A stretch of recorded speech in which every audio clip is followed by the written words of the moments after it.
നമസ്കാരം. ഏവർക്കും വിഷുഫലത്തിലേക്ക് ഹൃദ്യമായ സ്വാഗതം. 2026 ഏപ്രിൽ 14 1201 ആണ്ട് മേടമാസം 1 തീയതി ഉദയാൽപരം 8 വിനാഴിക ചെന്നപ്പോൾ ചതയം നക്ഷത്രം 3 പാദത്തിൽ മേടത്തിൽ രവി സംക്രമിക്കുമ്പോൾ വിഷു പിറക്കുന്നു. ഈ ഒരു വിഷു പിറക്കുമ്പോൾ ഓരോ നക്ഷത്രക്കാരുടെയും വിഷുഫലം എപ്രകാരമുണ്ടെന്ന് നമുക്ക് നോക്കാം. ഓരോ കൂറുകാരുടെയും ചാരവശാലുള്ള ഫലങ്ങൾ പ്രത്യേകമായാണ് ഇവിടെ പറയുന്നത്. നിങ്ങൾ ജനിച്ച സമയത്തുള്ള, അതായത് ലഗ്നത്തിൻ്റെ അടിസ്ഥാനത്തിലുള്ള ഫലമല്ല ഇവിടെ പറയുന്നത്. ഇപ്പോൾ ഓരോ രാശിയിലും ഗ്രഹങ്ങൾ എങ്ങനെ സ്ഥിതി ചെയ്യുന്നു, എങ്ങനെ സഞ്ചരിക്കുന്നു എന്നതിൻ്റെ അടിസ്ഥാനത്തിലാണ് ഫലങ്ങൾ പറയുന്നത്. നമ്മുടെ ചാനലിൽ ഇതുവരെ മേടം മുതൽ വൃശ്ചികം വരെയുള്ള 8 രാശിക്കാരുടെ ഫലങ്ങൾ പറഞ്ഞു കഴിഞ്ഞു. 8 രാശിയിൽ 18 നക്ഷത്രങ്ങളിലായി വന്ന അശ്വതി മുതൽ തൃക്കേട്ട വരെയുള്ള നക്ഷത്രക്കാരുടെ ഫലങ്ങൾ പറഞ്ഞു കഴിഞ്ഞു. അതിനുശേഷമുള്ള 9 നക്ഷത്രങ്ങളുടെ, അതായത് 4 രാശിക്കാരുടെ, ധനുരാശി മുതൽ മീനൻ രാശി വരെയുള്ള മൂലം, പൂരാടം, ഉത്രാടം, തിരുവോണം, അവിട്ടം, ചതയം, പൂരുരുട്ടാതി, ഉത്രട്ടാതി, രേവതി നക്ഷത്രക്കാരുടെ ഫലമാണ് ഇന്നിവിടെ പറയുന്നത്. അതിനു മുമ്പുള്ള ഫലങ്ങൾ അറിയണമെങ്കിൽ തീർച്ചയായും ചാനൽ സബ്സ്ക്രൈബ് ചെയ്ത് നമ്മളുടെ മറ്റു വീഡിയോകൾ കൂടി കാണുക. ധനുരാശിയിൽ മൂലം, പൂരാടം, ഉത്രാടം 1 പാദം, ഈ നക്ഷത്രക്കാരുടെ ഫലങ്ങളാണ്, വിഷുഫലങ്ങളാണ് ഇന്ന് ഇവിടെ പറയുന്നത്. ധനു രാശിക്കാർക്ക് വ്യാഴം 7ഉം 8ഉം ഭാവങ്ങളിലും, ശനി 4 ഭാവത്തിലും, രാഹു 3 ഭാവത്തിലും സഞ്ചരിക്കുന്ന കാലമാകയാൽ ഭാഗ്യവും അതുപോലെ തന്നെ ഉദാര മനസ്സുമുള്ള പങ്കാളിയുമായി ഒത്തുചേരുവാനും സാധിക്കും. ധനപരമായി കുടുംബത്തിൽ ചെറിയ ബുദ്ധിമുട്ടുകളൊക്കെ ഉണ്ടായേക്കാം. ഈ പ്രതികൂല ചുറ്റുപാടുകളൊക്കെ തരണം ചെയ്യുവാനും നമുക്ക് സാധിക്കും. മംഗള കർമ്മങ്ങളിൽ പങ്കെടുക്കുക, പ്രവർത്തിക്കുക, അംഗീകാരം ലഭിക്കുക എന്നിവയൊക്കെ ഈ ഒരു സമയം കാണുന്നു. വിദ്യാർത്ഥികൾക്ക് ഉന്നത വിജയം ഒക്കെ നേടുവാൻ ഈ ഒരു സമയം സാധിക്കും. അതുപോലെ തന്നെ സാമ്പത്തിക ഇടപാടുകളൊക്കെ ചെയ്യുന്നത് വളരെ ശ്രദ്ധിച്ചും കണ്ടും ചെയ്യുക. വിദേശത്തൊക്കെ ഈ സമയത്ത് പോകുവാൻ സാധിക്കും. ഭൂമി വാങ്ങുന്നതും വിൽക്കുന്നതും വളരെ അതിനൊക്കെ പറ്റിയ നല്ല സമയമാണ്. അതുപോലെ ശത്രുക്കൾ വന്നു ചേരുന്നൊരു സമയം കൂടിയാണ്. അതുപോലെ കലാകാരന്മാർക്കൊക്കെ നല്ല വിജയമൊക്കെ വന്നു ചേരുന്ന ഒരു സമയമാണ്. പഴയ കേസുകളൊക്കെ കോടതിയിൽ ഉണ്ടെങ്കിൽ അവിടെയെല്ലാം വിജയം കാണുന്ന ഒരു സമയം കൂടിയാണ്. ധനപരമായ ബുദ്ധിമുട്ടുകളൊക്കെ ജൂൺ ജൂലൈ മാസത്തോടെ ഇവർക്ക് ആ ബുദ്ധിമുട്ടുകളെല്ലാം മാറിക്കിട്ടും. പിന്നെ ഈ നക്ഷത്രക്കാർക്ക് മൂലം, പൂരാടം, ഉത്രാടം 1 പാദത്തിൽ ജനിച്ചവർക്ക് കണ്ടകശനിയാകയാൽ അതിൻ്റെ ഒരു ചെറിയ ബുദ്ധിമുട്ടും ദോഷങ്ങളൊക്കെ ഉണ്ട്. ഇതിൻ്റെ പരിഹാരമായി ശാസ്താ ക്ഷേത്ര ദർശനം നടത്തി അവിടെ മാസത്തിലൊരിക്കൽ ശനിയാഴ്ച നീരാഞ്ജന വിളക്കും നെയ്വിളക്കും ഒക്കെ കൊളുത്തി പരിഹാരം കാണുക. നിങ്ങൾക്ക് നല്ലത് വരട്ടെ. നല്ല ഒരു വിഷു ആശംസകൾ നേരുന്നു. അടുത്തതായി വിഷുഫലം അറിയുന്നത് മകരക്കൂറുകാരാണ്. മകരം രാശിയിൽ ഉത്രാടം 2, 3, 4 പാദത്തിൽ ജനിച്ചവരും, തിരുവോണം, അവിട്ടം 1, 2 പാദത്തിൽ ജനിച്ചവരുടെയും വിഷുഫലമാണ് ഇവിടെ പറയുവാൻ പോകുന്നത്.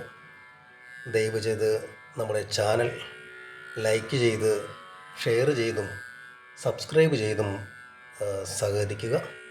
നിങ്ങളുടെ വിഷുഫലം മകരക്കൂറുകാരുടെയാണ്. ഉത്രാടം 2, 3, 4 പാദത്തിൽ ജനിച്ചതും തിരുവോണം, അവിട്ടം 1, 2 പാദത്തിൽ ജനിച്ചവരുടെയും ഫലം ഇങ്ങനെ. മകരക്കൂറുകാർക്ക് വ്യാഴം 6, 7 ഭാവങ്ങളിലും ശനി 3-ാം ഭാവത്തിലും രാഹു 2-ാം ഭാവത്തിലും സഞ്ചരിക്കുന്ന കാലമാകയാൽ നാൽക്കാലി ലാഭം, പുത്രലാഭം എന്നിവ ഫലമായി കാണുന്നു. അതുപോലെ തന്നെ ഏർപ്പെടുന്ന ഏത് കാര്യങ്ങളിലും വിജയം ഉണ്ടാകുവാനും സാധിക്കും. സർവാഭിഷ്ട സിദ്ധി എന്നിവ പ്രതീക്ഷിക്കാം. ആരോഗ്യസ്ഥിതി മോശമാകാൻ സാധ്യതയുണ്ട്. അതുപോലെ യാത്രകളൊക്കെ ചെയ്യുന്നവർ, അതായത് ദൂര യാത്രയൊക്കെ ചെയ്യുന്നവർ ശ്രദ്ധിക്കുക.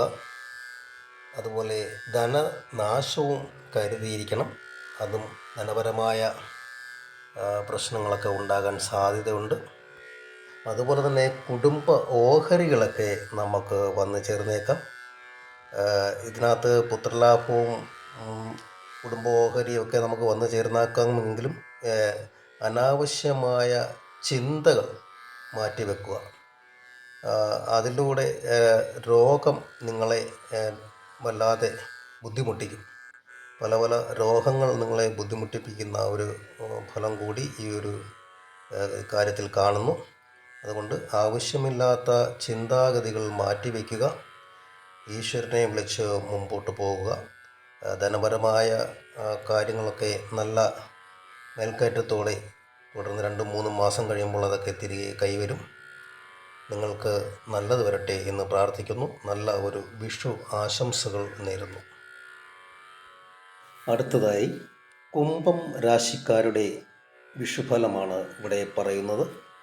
കുംഭക്കൂറിൽ അവിട്ടം 3, 4 പാദത്തിൽ ജനിച്ചവരും ചതയവും പൂരുരുട്ടാതി 1, 2, 3 പാദത്തിൽ ജനിച്ചവരുടെയും വിഷുഫലമാണ് പറയുന്നത്. ഈ നക്ഷത്രക്കാർക്ക് വ്യാഴം 5, 6 ഭാവത്തിലും ശനി 2-ാം ഭാവത്തിലും രാഹു 1-ാം ഭാവത്തിലും സഞ്ചരിക്കുന്ന കാലമാകയാൽ രോഗാവസ്ഥയിൽ കഴിയുന്ന ആൾക്കാർ ഫലപ്രദമായ ശുശ്രൂഷയിലൂടെ വേഗത്തിൽ രോഗശാന്തി നേടുന്നത് നല്ലതായിരിക്കും. പ്രത്യേകിച്ചും ശനി ദശയിലൊക്കെ ഉള്ളവരും അവർക്ക് ഇപ്പോൾ 7-ാം ശനി അവസാന ഭാഗമാണ്. കുംഭക്കൂറുകാർക്ക് ഇപ്പോൾ അവസാനം ഏറ്റവും കൂടുതലും ഈ ഒരു 7-ാം ശനി അനുഭവിക്കുന്നത് പൂരുരുട്ടാതി നക്ഷത്രക്കാരാണ് ഒരുപാട് ശ്രദ്ധിക്കേണ്ടത്.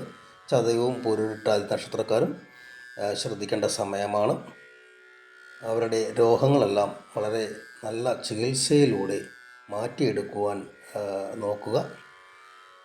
വിശ്വസ്തരായ സുഹൃത്തുക്കൾ എപ്പോഴും കൂടെയുണ്ടാകും.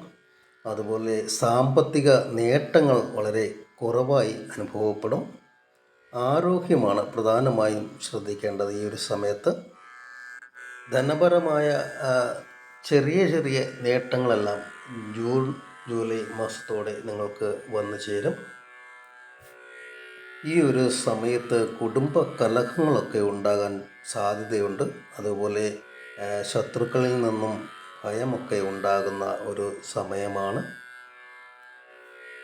അതുപോലെ തന്നെ വിവാഹം ഒക്കെ കാലതാമസം വന്നവർക്ക് വിവാഹങ്ങളൊക്കെ നടക്കുന്ന ഒരു സമയമാണ്. യാത്രയിൽ ഒക്കെ അപകടം വന്നു ചേരാൻ സാധ്യത ഉണ്ട്. വളരെ ശ്രദ്ധിച്ചും കണ്ടും ഒക്കെ വാഹനങ്ങളിൽ യാത്ര ചെയ്യുക. അതുപോലെ തന്നെ ബന്ധുക്കളുമായൊക്കെ നല്ല ബന്ധം വീണ്ടും സ്ഥാപിച്ച് മുന്നോട്ട് പോകുവാൻ കഴിയും. പ്രണയ ബന്ധങ്ങളിൽ ഏർപ്പെട്ടവർക്ക് അവരുടെ വിവാഹമൊക്കെ നടക്കുന്ന ഒരു സമയം കൂടിയാണ്. സുഹൃത്തുക്കളുമായി വാക്ക് തർക്കങ്ങളിലൊന്നും ഏർപ്പെടാതിരിക്കുക. പുതിയ വീടിൻ്റെ പണികളൊക്കെ നടന്നു കിട്ടുന്ന ഒരു സമയം കൂടിയാണ്. അതുപോലെ തൊഴിലിൽ നല്ല ഗുണങ്ങളൊക്കെ ഉണ്ടാകും. ആവശ്യമില്ലാതെ മറ്റുള്ളവരുടെ കാര്യങ്ങളിൽ ഏർപ്പെടാതിരിക്കുക. അതുപോലെ ഭക്ഷണം ക്രമപ്പെടുത്തുക. ശാരീരികമായ സുഖത്തിന്, നിങ്ങളുടെ ആരോഗ്യത്തിനും ഭക്ഷണം വളരെ ക്രമപ്പെടുത്തി ഉപയോഗിക്കുക. നിങ്ങളുടെ ഈ ഒരു 7-ാം ശനിയുടെ ദോഷങ്ങൾ മാറുവാൻ ശാസ്താ ക്ഷേത്ര ദർശനവും ശിവക്ഷേത്ര ദർശനവും ഒക്കെ നടത്തുന്നത് നല്ലതാണ്.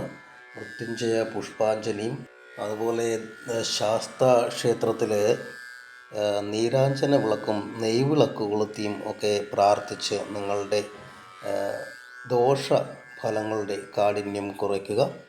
നിങ്ങൾക്ക് നല്ലത് വരട്ടെ. നല്ല ഒരു വിഷു ആശംസകൾ നേരുന്നു. അടുത്തതായി വിഷുഫലം അറിയുന്ന രാശി മീനം രാശിയാണ്. മീനക്കൂറിൽ പോരുരുട്ടാതി 4-ാം പാദവും ഉത്രട്ടാതിയും രേവതിയും ഈ 3 നക്ഷത്രങ്ങൾ, പോരുരുട്ടാതി 4-ാം പാദം, ഉത്രട്ടാതി, രേവതി നക്ഷത്രക്കാരുടെ വിഷുഫലമാണ് ഇവിടെ പറയുന്നത്. വ്യാഴം 4-ഉം 5-ഉം ഭാവങ്ങളിലും ശനി 1-ാം ഭാവത്തിലും രാഹു 12-ാം ഭാവത്തിലും സഞ്ചരിക്കുന്ന കാലമാകയാൽ ധനനാശം, ഉഷ്ണതാപം മുതലായവ കൊണ്ടുള്ള രോഗങ്ങൾ, അകാരണമായ ചിന്ത എന്നിവ ബാധിക്കും. ബിസിനസ് രംഗത്ത് നേട്ടങ്ങളും പുതിയ സ്ഥാപനങ്ങൾ വ്യക്തി സഹായത്തോടു കൂടി തുടങ്ങുവാൻ അവസരം ലഭിക്കും. അതുപോലെ തന്നെ രക്തസംബന്ധമായ രോഗം, പിത്തസംബന്ധമായ രോഗം, ജ്വരം എന്നിവയൊക്കെ വന്നു ചേരാൻ സാധ്യതയുണ്ട്. ഔദ്യോഗിക രംഗത്ത് അനുകൂലമായ പ്രവർത്തനങ്ങൾ കൈവരിക്കാൻ സാധിക്കും. ശത്രുക്കളുമായി വാക്കുതർക്കം, അപകീർത്തി, മേലധികാരികളുമായി തർക്കം എന്നിവ ഉണ്ടാകും. താമസിക്കുന്ന സ്ഥലമൊക്കെ ബന്ധുക്കളുടെ സഹായത്തോടെ മോടി പിടിപ്പിക്കുവാൻ സാധിക്കും. സന്തോഷപ്രദമായ യാത്രകൾ എന്നിവയുണ്ടാകും. ജൂൺ ജൂലൈ മാസത്തോടെ ഭൃത്യന്മാരും ധനവുമൊക്കെ വർദ്ധിക്കുന്ന ഒരു സമയമാണ്. ഈ സമയത്ത് വിവാഹങ്ങളൊക്കെ നടക്കുന്ന വളരെ ഉത്തമമായ ഒരു സമയമാണ്. പരിശ്രമം കൊണ്ട് വിദേശ യാത്രകളൊക്കെ നടക്കും. മീനക്കൂറുകാർക്ക് പൂരിട്ടാതി 4-ാം പാദവും ഉത്രട്ടാതി രേവതി നക്ഷത്രക്കാർക്ക് ജന്മശനിയും 7-ാം ശനിയുമാണ് ഇപ്പോൾ നടപ്പ്. അതുപോലെ വളരെ ശ്രദ്ധിക്കേണ്ട ഒരു സമയം കൂടിയാണെന്ന് ഓർമ്മപ്പെടുത്തുന്നു. ഇവർ ശിവക്ഷേത്ര ദർശനവും ശാസ്താ ക്ഷേത്ര ദർശനവും ഭദ്രകാളി ക്ഷേത്ര ദർശനവും ഒക്കെ നടത്തുന്നത് നല്ലതാണ്. പ്രധാനമായും ശാസ്താ ക്ഷേത്ര ദർശനവും ശിവക്ഷേത്ര ദർശനവും നടത്തി വേണ്ട വഴിപാടുകൾ ചെയ്ത് നിങ്ങളുടെ ശനിദോഷത്തിൻ്റെ കാഠിന്യം കുറയ്ക്കുക. നിങ്ങൾക്ക് നല്ലത് വരട്ടെ എന്ന് പ്രാർത്ഥിക്കുന്നു. നല്ല ഒരു വിഷു ആശംസകൾ നേരുന്നു. നമ്മുടെ ഇവിടെ പറഞ്ഞിരിക്കുന്ന ഫലങ്ങളെല്ലാം നിങ്ങൾക്ക് ഉത്തമമാണ് എന്ന് തോന്നുന്നെങ്കിൽ മാത്രം ദയവ് ചെയ്ത് നമ്മുടെ ചാനൽ ആദ്യമായിട്ടാണ് കാണുന്നതെങ്കിൽ സബ്സ്ക്രൈബ് ചെയ്യുക, ലൈക്ക് ചെയ്യുക, ഷെയർ ചെയ്യുക. നിങ്ങളുടെ അഭിപ്രായങ്ങളും നിർദ്ദേശങ്ങളും കമൻ്റായി രേഖപ്പെടുത്തുക. ബെല്ലൈക്കൺ കൂടി എനേബിൾ ചെയ്താൽ തുടർന്നുള്ള നമ്മളിടുന്ന നിങ്ങളുടെ അറിവിലേക്കുള്ള എല്ലാ വീഡിയോകളും നിങ്ങൾക്ക് നോട്ടിഫിക്കേഷനിൽ വരുന്നതായിരിക്കും. നല്ല ഒരു വിഷു ആശംസകൾ നേരുന്നു.